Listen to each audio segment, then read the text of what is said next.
moderate this meeting. Our topic for today is reporting on nature based on solutions to protect, restore, and sustainably manage ecosystems to address societal challenges, including food insecurity, climate change, and disaster reduction. And if I could speak a bit about the objectives of the meeting, after this meeting, you will be able to understand the meaning of nature-based solutions in disaster risk reduction, what nature-based solutions look like in practice, and its importance. You will also understand how you can identify and report on nature-based solutions. Before I introduce the speakers, just to talk about DIRAJ. DIRAJ is an association of journalists and communicators working in the fields of disaster risk reduction, that is DRR, and humanitarian response in Africa and around the world. The membership association brings together journalists and communication practitioners to increase public sensitization, engagement, and ownership of the disaster risk reduction DRR discourse. So our speakers for today are Bora Nasumbuko. She's from IUCN, which is the International Union for Conservation of Nature. And we also have Fabiola Monti from Nature Yetu. So welcome to the meeting. And we said that the meeting will take about an hour, at most an hour and a half. So if we could get to it. So Bora Nasumbuko, it's your time. Yes, thank you, Carol, and good morning, everyone, or good afternoon. So my name is, I'm going to present, so maybe I will share my slides.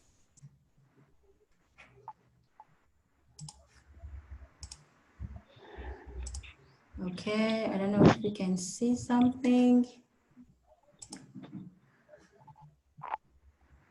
Yes, now we can see. Now you can see, okay, perfect. Yes.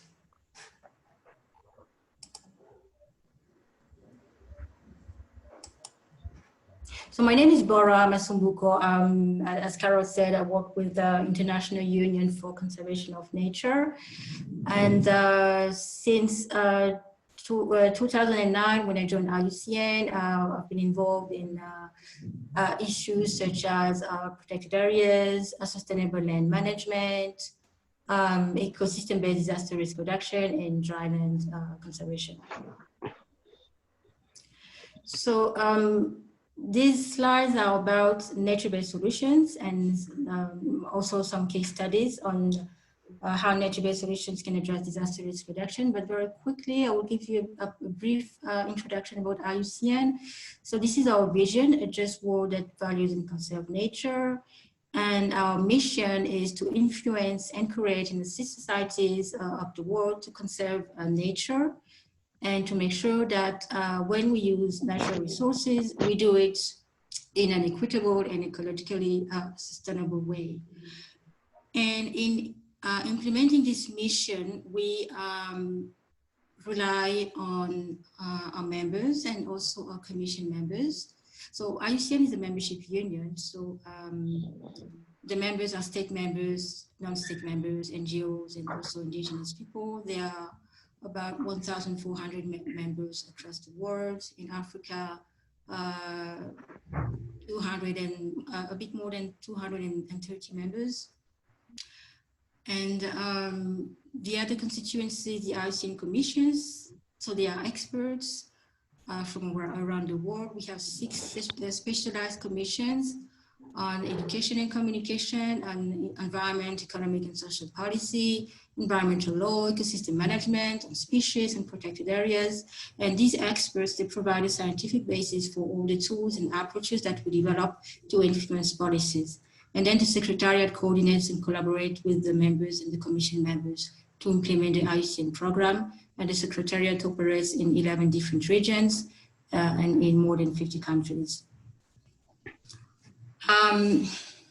Now, NBS. So the work we're doing on NBS builds on what we've been doing for the past decade on forest landscape restoration, for instance, ecosystem-based adaptation, ecosystem-based disaster risk reduction.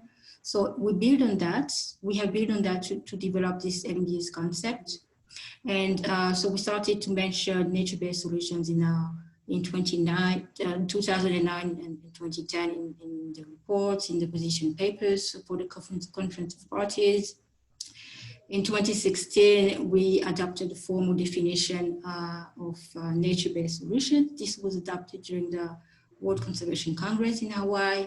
And then, so this was just to make sure that, because there were different interpretations of nature-based solutions, this is why we adopted this a formal definition of NBS.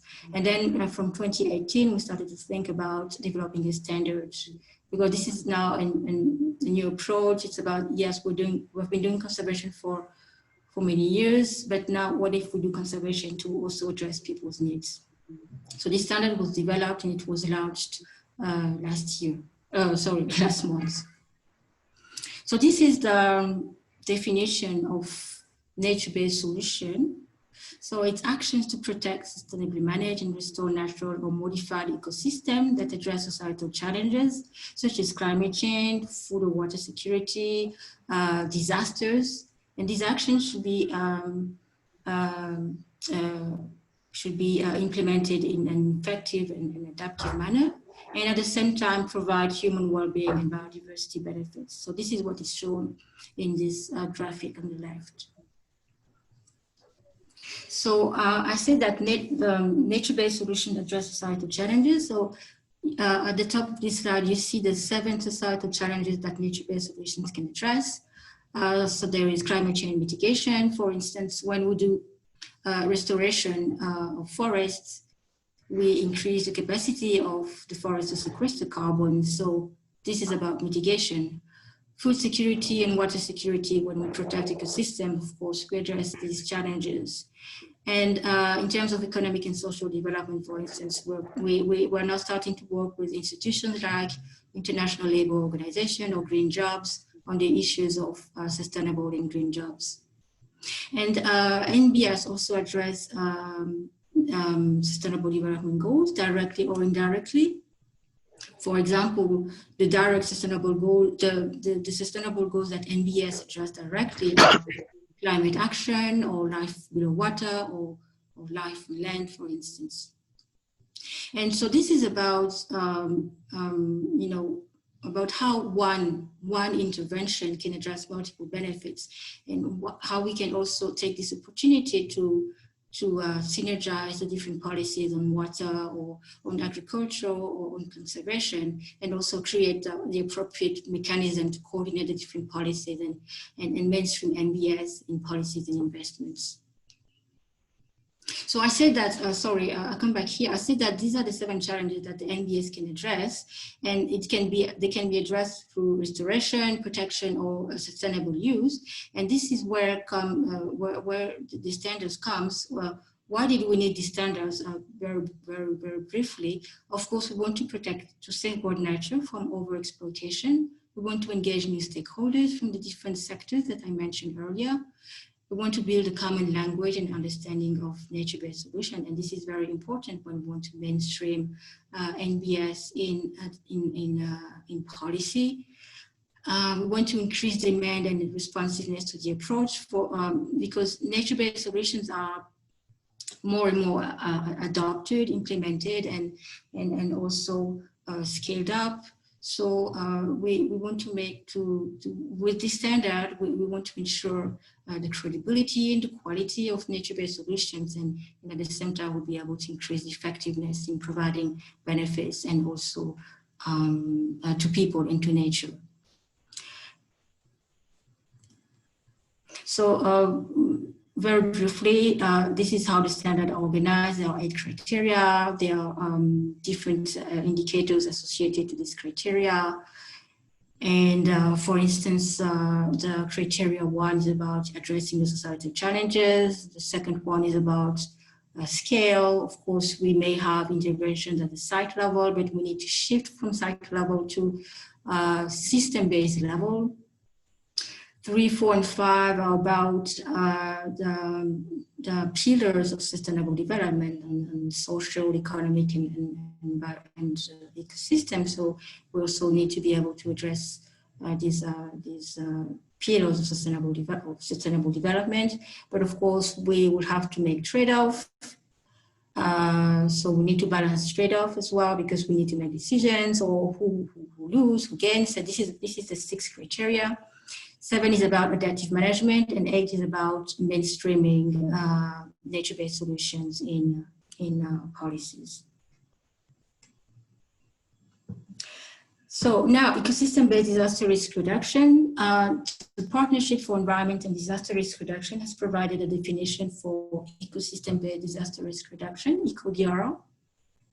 It's the sustainable management, conservation, and restoration of ecosystems to provide services that reduce disaster risk by mitigating hazards and by increasing livelihood resilience. And so it's an ecosystem approach that addresses disaster risk reduction. So it increases the resilience of people to disasters, and it reduces the vulnerability to climate change, for instance.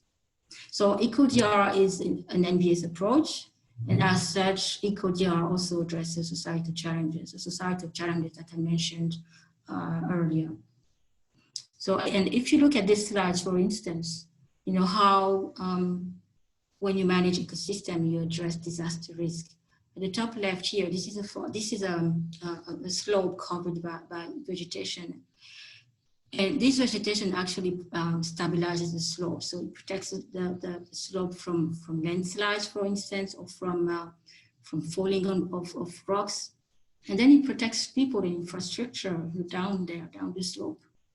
At the top right, you have a mangrove, and mangroves can protect from surge storms, from coastal floods, from winds, etc. At the bottom left, you have, this is a dryland ecosystem. And in many dryland areas, there are species have adapted, to these very difficult conditions of drylands. And if you manage the vegetation very well, so you can have, a dryland ecosystem that can provide food, for instance, for livestock, and the appropriate grasses as well for the livestock to graze. And and this is an ecosystem that can provide resilience to drought. And at the bottom right, this is a floodplain. Floodplain and wetlands also provide protection from floods. So this is why we need ECODR, because the ecosystems that are degraded, they increase the vulnerability of people and the impacts of disasters in populations. So if you want to protect nature, and if you want to protect as well people, we need to put in place ECODR actions. And then we need healthy ecosystems for them to be able to act as protective barriers, as the examples that I mentioned, like mangroves, for instance. And as well, healthy ecosystem can enhance resilience by supporting livelihoods and providing goods and services such as food, clean water, etc. So if you protect ecosystems, if you manage them well, they are healthy, they become productive landscapes. So now the first case study on nature-based solutions for disaster risk reduction. This case study is from Senegal. It's from a project that was implemented until 2017. It is called EPIC, Ecosystem Protecting Infrastructure and Communities. It was implemented in 6 countries, including Senegal. And the project site for Senegal, it's the Saloum Delta, and the villages around this area were affected by land degradation, but there were very important economic and development activities in these villages, including agriculture, fisheries, and livestock production. But this land salinization had negative impacts, on these economic activities, and had negative impacts on crop production and livelihood. So one of the nature-based solutions intervention there was to build with the community, because the objectives of this project was really to involve communities. And one of the interventions was to build these anti-salt bunds to reduce salt intrusion. And these anti-salt bunds were made of local material, like dead wood, for instance. And these reduces salt intrusion, but it also contributed to retain fresh water. And as a result, the communities were able to recover 180 hectares of cultivated land. Another case study is locally managed marine areas in Western Indian Ocean, which builds on a project that was implemented in Madagascar. These areas are areas of ocean managed by coastal communities to help protect fisheries and safeguard marine biodiversity.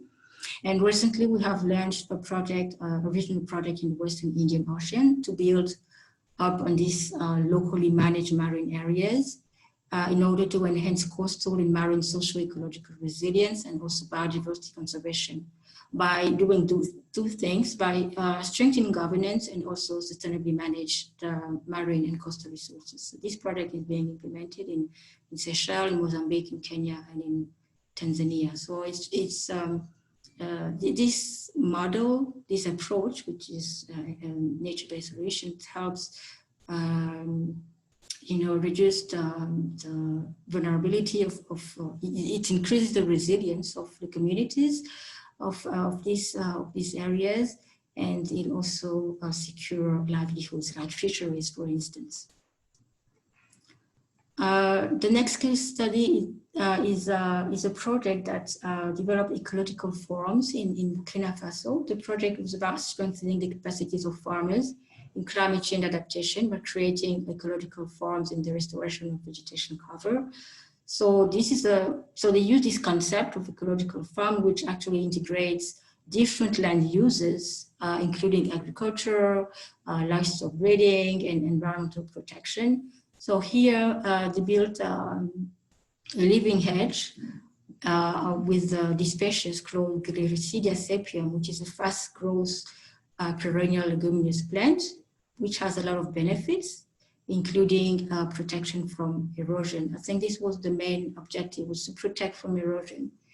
The other benefits is that it increases soil organic matter, it helps in nutrient cycling, and reduces soil temperature. So at the top, you will see at the beginning of the intervention, and at the bottom there is after 4 months, I think.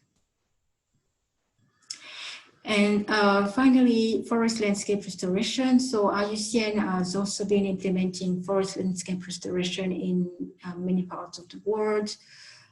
Forest landscape restoration is an ongoing process to regain ecological functionality and to enhance human well-being across deforested and degraded forest landscapes.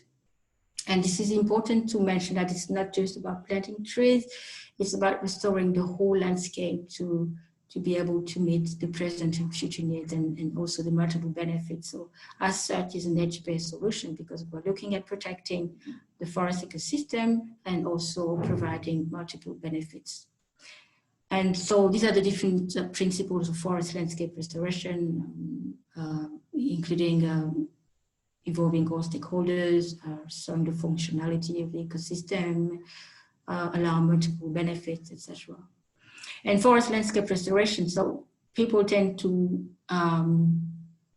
think that forest landscape restoration can only be implemented in let's say, humid ecosystems. But in dryland areas, this is also very important to think about forest landscape restoration, because when you think about land degradation neutrality, which was adopted in 2015, for instance, it's really about broadening the thinking about, how we manage land to provide multiple benefits. And then we mainstream that in policies and investment. And this is a way, again, to connect the different sectors together. I think this was the last slide. So thank you very much. These are some of the different publications that we have on nature-based solutions. And they're also available on the IUCN website. So thank you very much. Thank you, Bora, for your insights. A few facts that I picked out from your presentation is that degradation of the ecosystem can lead to vulnerabilities among our people. I also picked up that environmental protection builds a resilience among our people. Thank you so much for that presentation. So in case anyone has a question, you can drop it in the chat section, or maybe we can take some now if possible. If anyone has a question, you can ask now.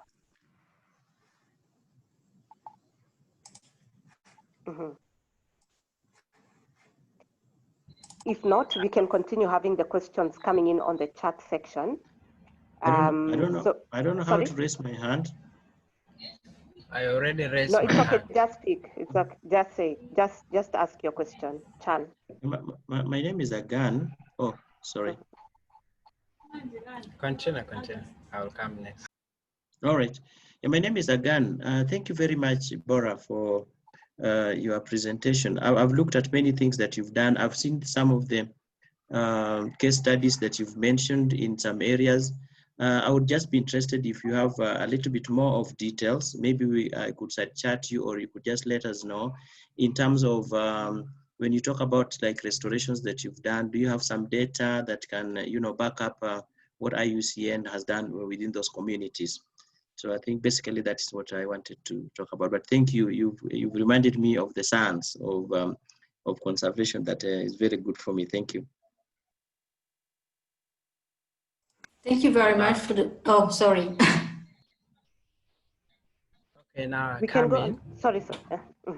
Okay, this is Chan from South Sudan.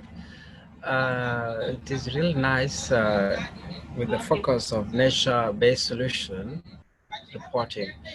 I can ask specifically on one example, like you see now deforestation, where people are.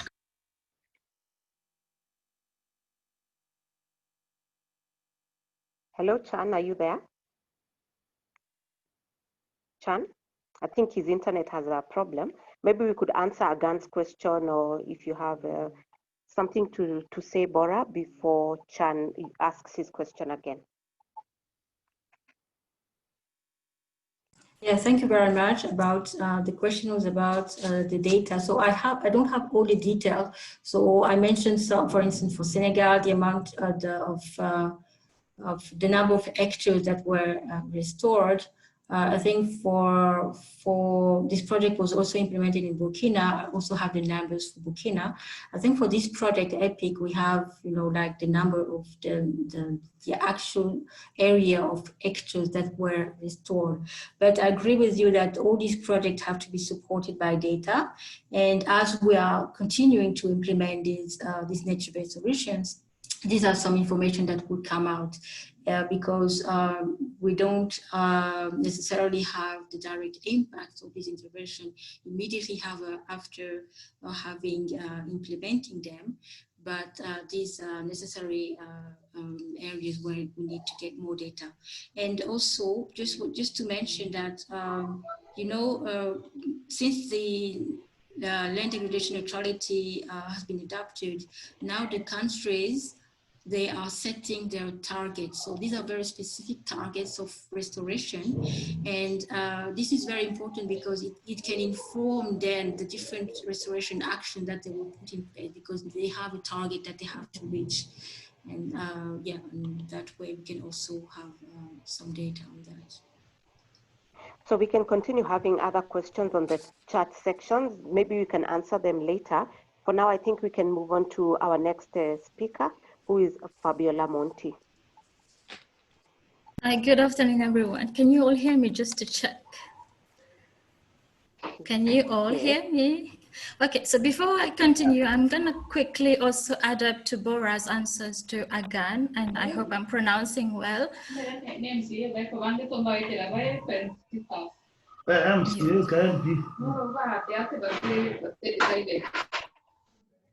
Dan, you might need to mute. Yes, I have. Yes, I have. Okay, thank you. So yeah, before I start on my presentation, I'm gonna add something for Agan.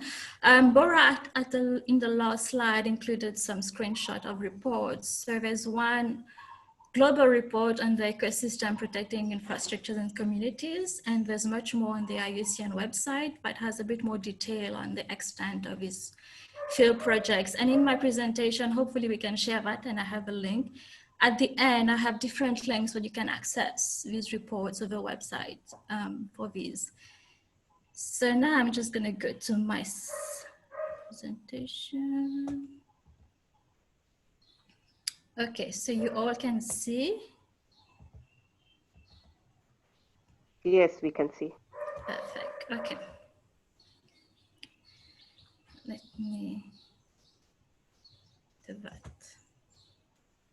Okay, so I'm going to build up on what Bora talked about and focus a bit more on some tips to help you report on ecosystem-based disaster risk reduction. And hopefully it's not a one-way discussion, but these are some suggestions based on my own experience working in that field, as well as writing on this issue, whether it is for blog or opinion pieces for the media. But hopefully we can have a two-way discussion on over tips that we need to address as experts. So let me move, okay. So when we're talking about your role potentially as advocates for ecosystem-based disaster risk reduction, which is also an NBS approach, there's different barriers that we need to address. And the number one, of course, is understanding what disaster risk reduction is, but many of you already members of DIRAJ, so you're probably already familiar with that, but I just included a link in the presentation, and hopefully if you can have a look to really understand the difference between hazards and disaster risk reduction, disaster risk management. So that's one barrier definitely that can help when you're reporting on EcoDRR. The second part, it is good to have a background knowledge on ecosystem-based disaster risk reduction, which is why we had Bora to give some explanation of what it is, an example with the case studies. And yeah, once you know the background, of course, it might be a lot of information, but you can already, with this background knowledge, you can already think of different questions. It can definitely help in identifying additional questions that you might not be thinking about. So for the rest of the presentation, I'm just gonna focus tips in that area. When it comes to the importance of understanding what can help to promote EcoDRR, so how you can help to promote EcoDRR with your stories. And then additional tips, my main focus would be this one, going beyond reporting disaster impacts. How and what information might help you in the process. So regarding ways that you can help advocate for DRR as EcoDRR as a disaster risk reduction solution, and hopefully reach the right audience so that it is implemented at scale. So some of the issues that need to be addressed is that it needs to be mainstream in different policies and action plans. So not just DRR policies, but others related to climate change action, climate change mitigation, climate change adaptation, and many more, biodiversity conservation. So yes, it aims a wide scale mainstreaming because EcoDRR is a cross-cutting issue. One of the challenges that need to be addressed is that people need to know what it is. It is not just a conservation approach. Yes, it is about sustainable management of ecosystem, restoration, conservation, but it's not just about protecting biodiversity. The priority is anthropogenic. Sorry for a technical term. It is benefit for nature, but above all, it is benefit for people and protecting them. Of course, you also need more stories and the evidence. You can't just say we need to do EcoDRR, but we need to show that it works and in what situation it might not work and what are the limits and what are the successes using local example and also the lessons learned. So that, for example, if a practitioner in a specific area is reading a story and he can find some information that can get him or her to start thinking about replicating that approach. And then, of course, there's a lot of tools being developed worldwide to help design EcoDRR or nature-based solution, to help monitor, to help identify sites. But a lot of these are being circulated at a global level, and it might not be reaching the right audience at national and local levels. So if you as journalists want to go a step further and really contribute to EcoDR as a solution for disaster reduction, my suggestion would be to start following this key organization, including IUCN, as well as all these different members of a partnership for environment and disaster reduction. Twitter is a very good tool for journalism. So you can be aware of what tools is being developed. And also you can try to subscribe to the weekly newsletter of a partnership for environment and disaster risk reduction. So as from now, I'm gonna say PEDR for that partnership, just to make it easier. So you can subscribe to that newsletter. It's very short. So every week they just send information, videos and articles that has been published, as well as any tools or important technical document in that area. So if you are interested in really pushing this forward, it's good to try to see how you can access all these global tools that are being developed, and really it's not reaching local levels so far. So I'm just going back to these. So barriers that need to be addressed, this one, and understanding how you can help EcoDR. Now my main focus is it is important to go beyond reporting disaster impacts. So this is an example of a news story. I've used one outside of Africa just to avoid calling anyone out. I was not sure if I copy something, I could have one of your articles. So I just wanted to make sure, let me move this there, I fear this, yeah. So yes, sometimes, not sometimes, most of the time when there's disasters, there is a focus on reporting the impacts. How many people have been displaced, the economic cost, and all these different impacts. There's always priority placed on these stories. And I guess it's understandable. That's what is newsworthy.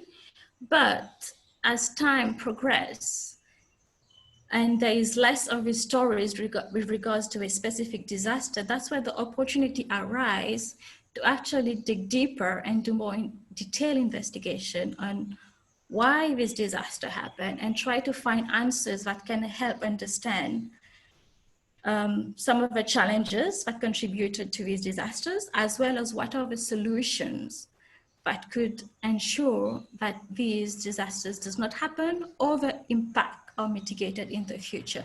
So I've given you some of the questions that might help if you're doing investigative stories. And with regards to ecosystem management, some important questions that need answers in very detailed stories and supported by expert advice and inputs is, for example, how does land use governance and the management of natural resources, and when I say natural resources, that's ecosystem, biodiversity, sustainable exploitation of natural resources like fisheries, and how does that is linked, how is it linked to the occurrence and severity of impacts of disasters? Also, some of the questions that's very important, what policies are in place and how are these being implemented, and how is ecosystem-based approaches actually being considered in such policies, and how effective it is on the ground. And if it is not effective, why? What are the changes that are needed? And of course, going beyond that, it's important to have all these positive stories, because the doom and gloom is, does not really help at times. It's also good to think in terms of solutions. So documenting projects that are working and how they are working, what are the conditions that make sure they are working, what are the different collaboration setup, multi-stakeholders that are involved. So all this information can be useful for anyone, whether it is for decision makers, practitioners in the government or in NGOs. It can help them to try to start thinking of replicating such approaches. So just giving two examples of, so there's one by David, who actually looked a little bit more about what are the factors that contributed to a landslide in Kenya.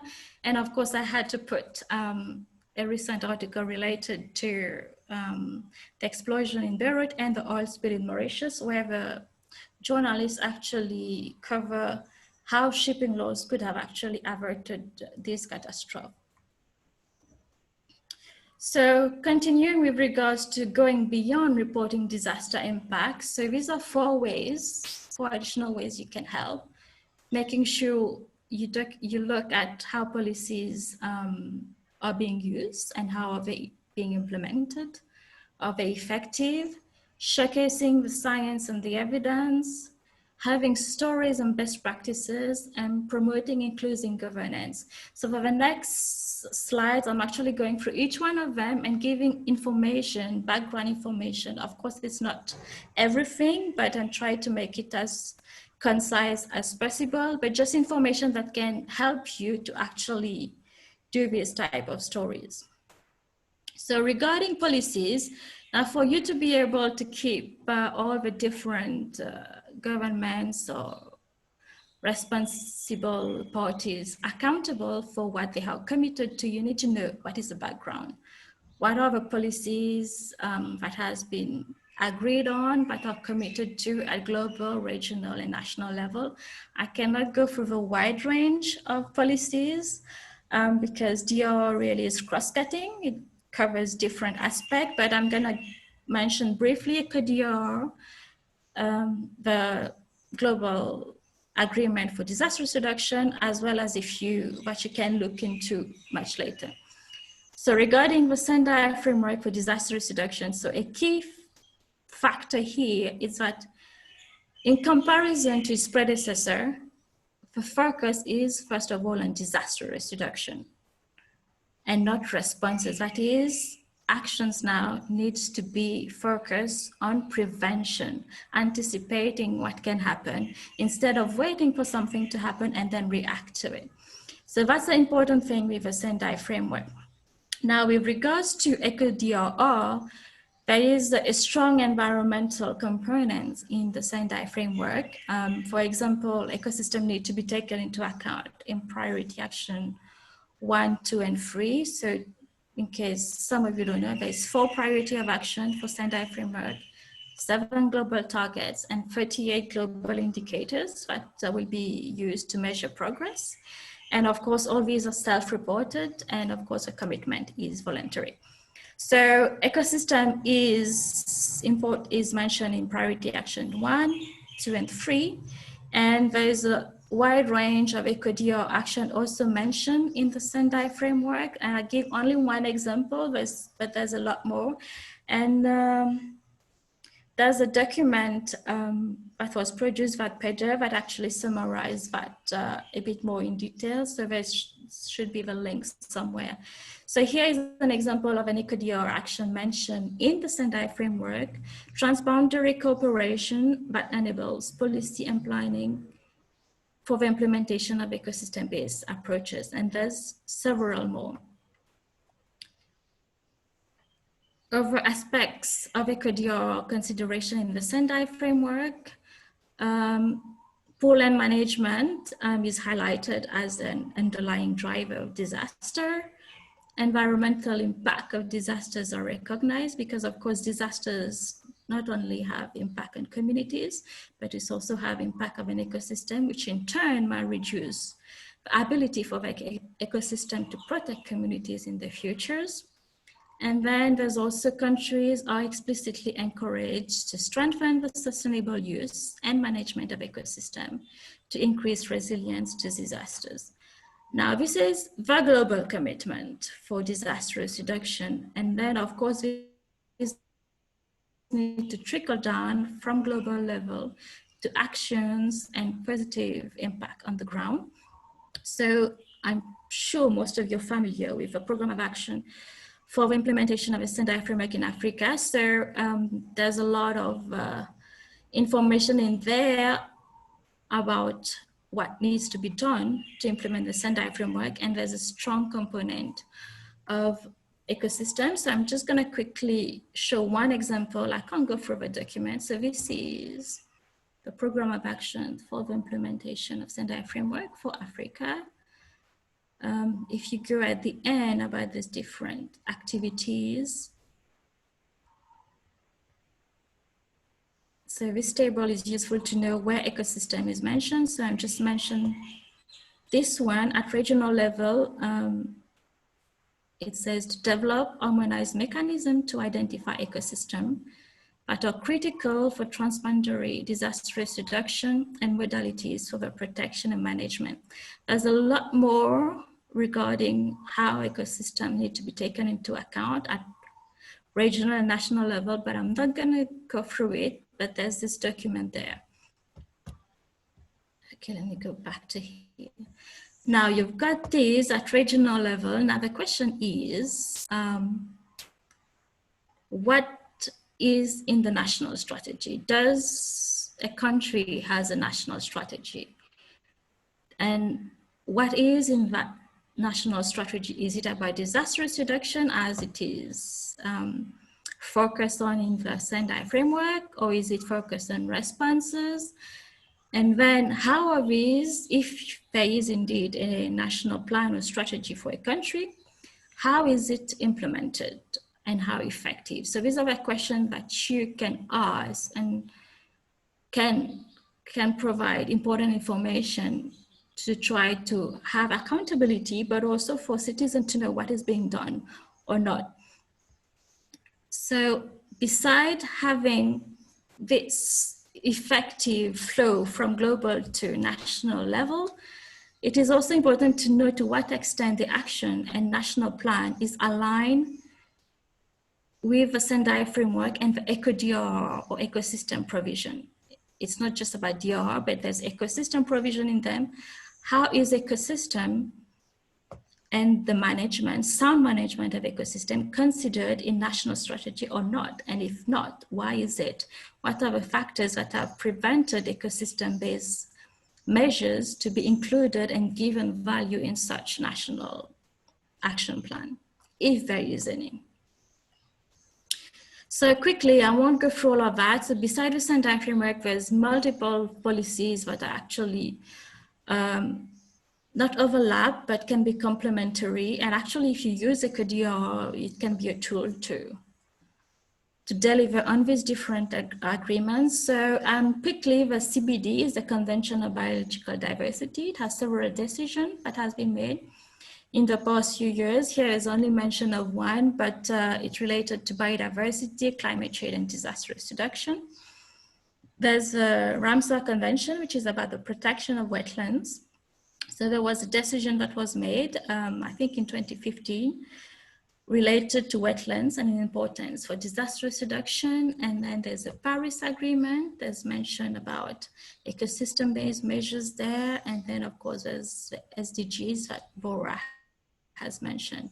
So if you go through all these different convention and policy agreement and look into the action plan in your different countries, you can see whether or not there is a follow through in terms of commitment in this action plan. Okay, so I just need to quickly mention Mauritius. So it's just to give you an example, because I'm a bit more familiar with it. So yes, Mauritius is in Africa, first of all. So in terms of policies for disaster risk reduction and management, Mauritius has its National Disaster Risk Reduction and Management Act, which was enacted in 2016. So after the Sendai framework was adopted, we have a national disaster scheme. Sorry if I'm pronouncing this wrong. It's not the plan, its one is more to support organization and different institutions to identify where a role is, how effective it is, that is to be determined. And then in terms of a national disaster risk reduction plan and strategy, it was announced in 2016 that it would be developed, but I personally don't know what is the progress. And yes, so I don't know if there's any Mauritian journalists, but I will, hopefully we will share this. But in terms of your own country, do you know about the status regarding the national disaster risk reduction strategy? So it's important to know about that and what's in there and how it's going to be implemented. Now, beyond being watchdogs regarding the implementation, effective implementation of policies, you can really contribute in the advancement and scaling up of EcoDR by documenting the science, not only the evidence of projects, but also the science behind EcoDR, how ecosystem can contribute to disaster reduction, how ecosystem management, sound ecosystem management can build resilience, and how ecosystem degradation contribute to vulnerability. These are important knowledge. So there's, I mean, across Africa, there's many universities, there's many researchers, so all these papers that are put there, screenshots are from Africa and they are from this year, except for one from last year. But these are examples of papers that really are useful to help advance knowledge and contribute to implementation of EcoDR approaches.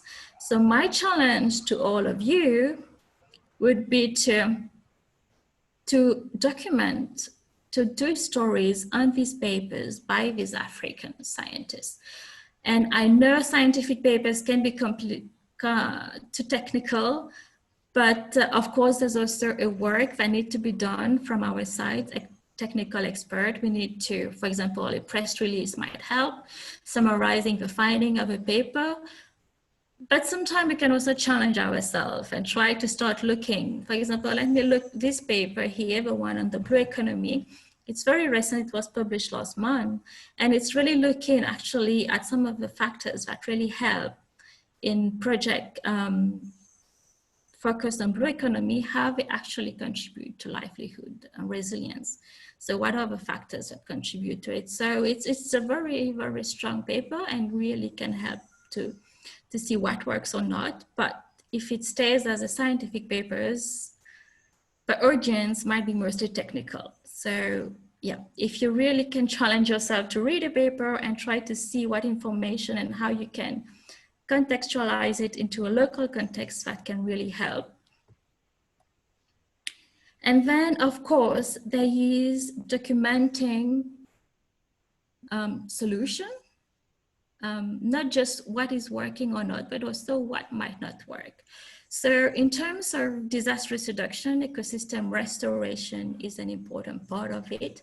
And as Bora has mentioned, forest landscape restoration is one best practice. It's not just about tree planting.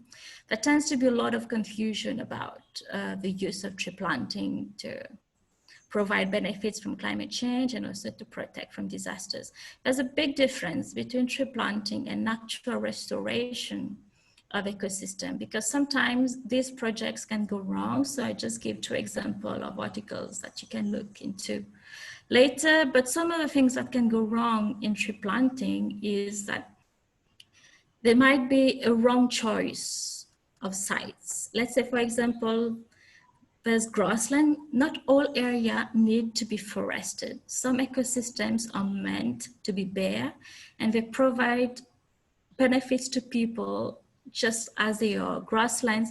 So you can have grassland that came up because of ecosystem degradation, but they are naturally occurring and healthy grasslands that should be left as is. So trees should not be planted there. Also, there are peatlands. So this is a type of wetland that are rich in organic matter. It has little vegetation. Unfortunately, some projects do tree planting. I think there's been issues with that, for example, in UK, but there's important peatlands in Africa also. So you might see a bare area and you're like, okay, let's go into planting there. And actually you'll be doing more damage, because peatlands are very important as carbon sinks. And so they are very important in climate change mitigation. And as a wetland, they're also important for climate change adaptation. So it is good to document what works, but also be aware of what might not work and be critical when you're doing a story on a project, asking the right question. For example, asking question on how the project was designed, what was the rationale for example, a practitioner to choose this site. If they don't have a rationale, that's a red flag already. Also, you can look at what are how they are implementing the project, what are the things that are going wrong, are they documenting what are going wrong, are they reevaluating and adapting to local situation, and most importantly, are they monitoring the impact? And monitoring is an important indication of a project, of a good project. In case of tree planting, if you're going to ask someone how successful is your project, and if they come to you and tell you, we have planted 1 million trees, I'm sorry, but this is not an indicator of success. What you need as indicator of success is how many of the trees have survived. And over time, how has these trees that have survived effectively, for example, protect an area from erosion? How has it contributed to livelihood? So there's all these monitoring that are needed, and if a project does not take that into account and does not think about measuring that, it's an indication that things might not be as it should be. And then EcoDR as an NBS, nature-based solution, one important aspect of it is the involvement and participation of communities. This is not only important, this is essential. It has to happen. Communities need to be involved, because when you're putting this project in place, your goal is to protect communities, and you cannot do it without asking them what are the challenges they're experiencing. You cannot do it without finding solution and identifying measures with them and going throughout the project implementation with them as active actors. So if you're doing a story on EcoDR and you can show how communities can be involved, how important it is, you're already putting an important message out there about how important it is for EcoDR to work. And I need to mention here that sometimes you have EcoDR, well, it can be labeled EcoDR, but in terms of best practice, it's not. There's a difference between participation and just having communities in meeting and just telling them this is what is being done. This is not community participation. Participation is getting them involved from the very beginning till the end. Now, another important message on your stories that can cover community participation, it's not just about showing how important it is, but you can also highlight some of the local challenges in getting communities involved. Sometimes legislation might be a barrier to get community involved because they might be hindering decentralization, or there might be several issues. So this is an article from Mauritius. There's been a plan to have a collaborative project not far from where I live. Unfortunately, a lot of issues has come up with permits and the legislation, and this project has now been stopped. So documenting that also put a lot of emphasis and attention to the fact that there might be local situation and local contexts that are preventing community-based approaches, even though they are very important. Oh, okay. So these are my main tips. And before I finish, I actually have a quick quiz. I might need audio actually. So my quick question to you, whoever wants to answer that. Which one below is a natural disaster? Come on, unmute yourself and answer my quiz. Cyclone. Go ahead, all of you. Cyclone. Cyclone. Yeah. What else? Any more to answer? The best one. None.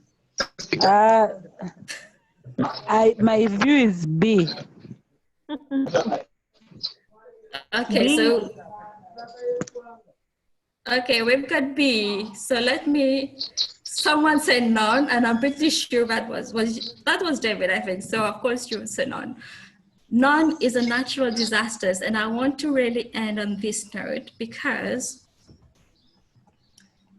this is very important. Whether you're talking about policies, best practices, things that goes wrong, or the evidence, it is important to use the right language, because there is no such thing as natural disasters. Cyclone is a natural hazard, like when you have floods, it goes by torrential rain. A disaster happens when there is no proper action plan, when there is no proper ecosystem management, when there is no proper strategy being put in place to protect people. So if you have a natural hazard and the communities are not resilient, then you have disasters. Disasters happen only when there is impact. And if all precaution and preventive measures are put in place, a natural hazard does not have to turn into a disaster. So I do encourage you to follow this account on Twitter, because they're posting several documents, and even UNDR posted a video, I think 2 days ago, about why the language matters. So really important. I hope all of you, as you write disaster reduction stories or eco-DR stories, that you no longer use that term, no natural disasters. And yeah, merci, asante, thank you. Thank you, Fabiola, for that presentation. Very interesting, and also noting that, you know, we are guilty as charged. We talk about a disaster and do not even suggest ways to stop the disasters and natural restoration systems and things like that. So thank you so much for that insight. I would like us to just continue and go to the chat section and see what questions are there. If we can take some for IUCN, there are about 5 questions. If we can take the one for IUCN first, there is Benedicta who says, my question is to IUCN, says interested in finding out how much nature-based DRR work you have done in Uganda. In 2016 or maybe 2017, there was an IUCN project of planting trees that are naturally from that region. Did you ever make headway in this? That's a question for Bora. Yes, thank you very much. The project I'm aware about in Uganda is a project about mountain ecosystem-based adaptation. So yeah, this is also an ecosystem approach that addresses DR, because it addresses climate change adaptation and also the increase of resilience of population. And this project was about improving ecosystem management in the area of Mount Elgon. So this was in 2011, 2015. And yes, there was agroforestry activities that reduced landslides. There were planting of indigenous drought-tolerant grass. I don't know if this is what you're talking about. It provided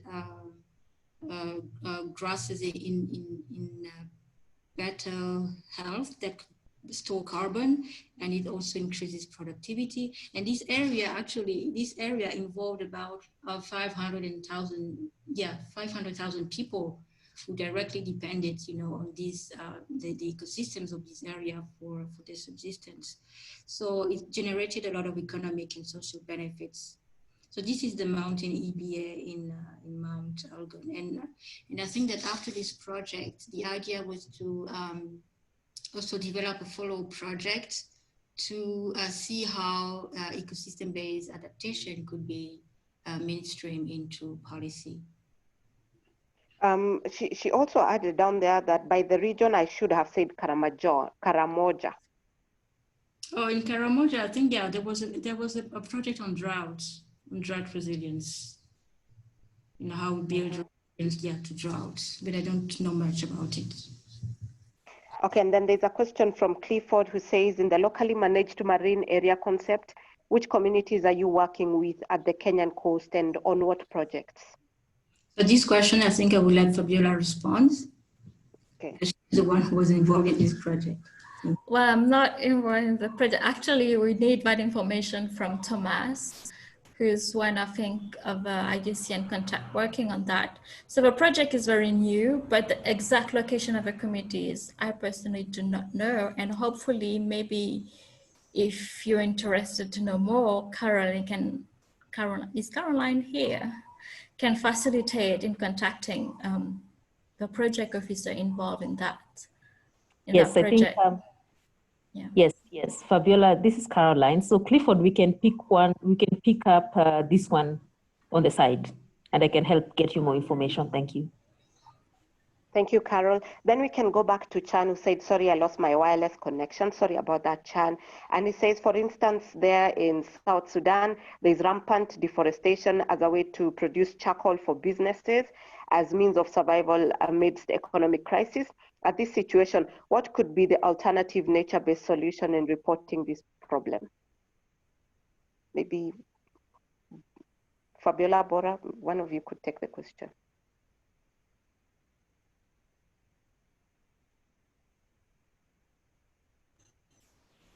Fabiola, are you taking it? This is about reporting. Sorry, Bora? This is about reporting, right? Yes. You know, alternatives of nature-based solutions in reporting this problem. So it should be Fabiola answering that. I actually not sure I understand the question. Is it Yeah, what of alternative nature-based solution or what of alternative reporting? I think I need a bit more clarification on that question. It's possible. Chan, if you are there, maybe you can clarify your question. Yeah. Chan? Okay. Basically, the clarification is about like, you see now, the issue of deforestation is predicted that like there is rampant cutting down of trees for charcoal production, which will later impact the climate change. What could be, because if we are basing on nature-based solution reporting, in what alternative can I be reporting in order to have a solution which is based on nature? That is particularly what I would like to know in regard to this deforestation. Okay, so I'm going to actually link that to the potential impact of deforestation on landslide. In a way to help in the reporting, there's one issue that I have noticed when it comes to talking about landslides. Very often, even when you get expert involved, they will mention, oh, deforestation is a driver of this landslide, is one of the driver of this landslide. And then you might talk to authorities and they link it back to communities. But it is important that stories do not put the blame on the communities. Some question that you might want to ask are, why are the communities living in an area that is disastrous, that is prone to disasters? Why are communities so dependent on natural resources? There are socioeconomic factors that contribute to that. Or why are communities living in this area? It might be because the land is free or the land cuts less. I mean, sometimes even though an area might be prone to disasters, they still be available to be used for construction. So it's important to dig a lot deeper on why communities might be living in such areas and why they're depending on natural resources, and what are the governance put in place to actually help these communities rely a bit less on these natural resources. So that's one way that I would go, which is really to remove that blame that can often happen. It's too easy for authorities to say, oh, it's because communities is doing bad. Not doing that. It's also about proper planning and good governance at national level. So I hope I answered that question, Chan. Chan, Okay. did I answer? Okay, good. Good, okay, thanks. Okay, so thank you very much for that. I think our biggest takeaway is that we have to inform our people that they, okay, apart from reporting on the disasters, we have to say there how our people can prevent disasters and what they can do to the environment for their own benefit and for their own safety. Again, our speakers were Bora Masumbuko from IUCN, which is the International Union for Conservation of Nature, and Fabiola Monti from Nature Yetu. Thank you so much for that presentation. I wish we could clap for you. I don't know how it's done online. But sorry, I cut you, Carol. I actually quickly I forgot to show something. Okay. Just 2 slides. It's just, I'm not gonna talk. Okay, you guys can see. I'm gonna share the link, but I've added,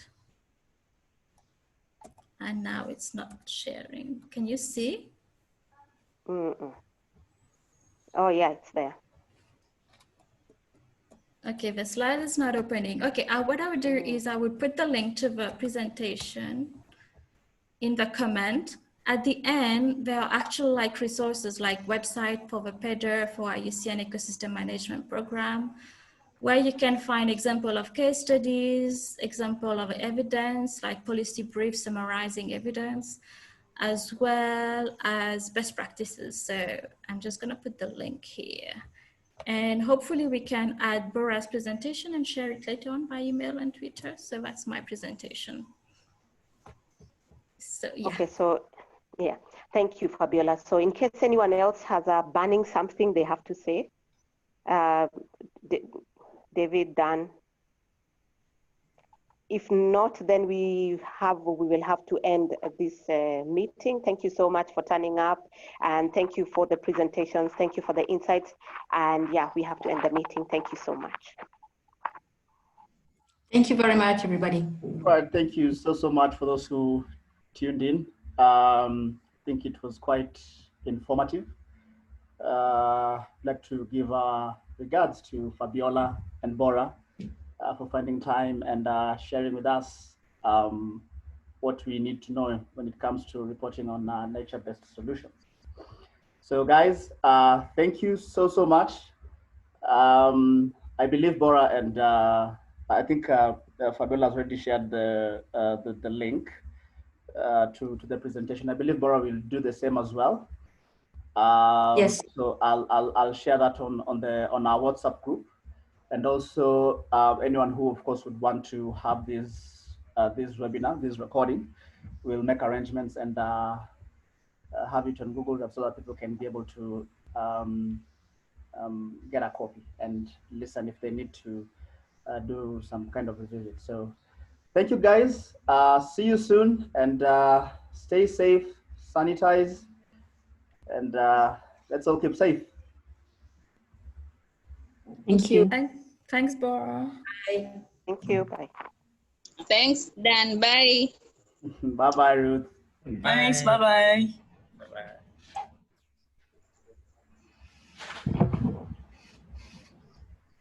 Thank you. Thank you, sir. Have a good one.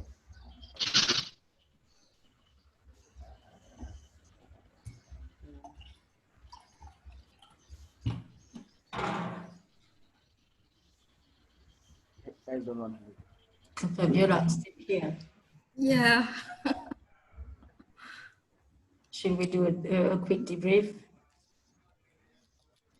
Yeah, why not?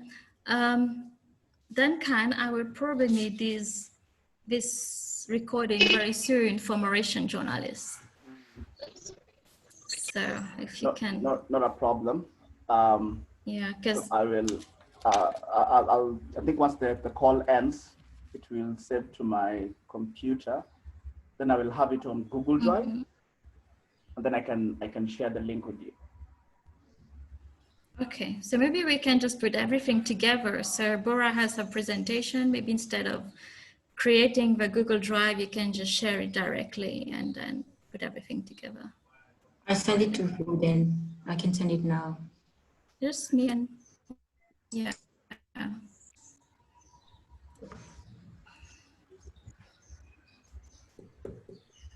David, how do you want to do the oil spill interview? Afterwards? Different call? Yeah, sure. Okay. I will just share with you in a moment the questions that we talked about. Yeah. So I think we're good. in a minute or so. Okay. All right. I think we're good. I think we're good. So now I can end the meeting. Yeah. All right. Chimwemwe. This is Mangang. Kapatuka. See you guys. Bye. Bye, Bye. Bora. Bye. Vacances. Bye, everyone.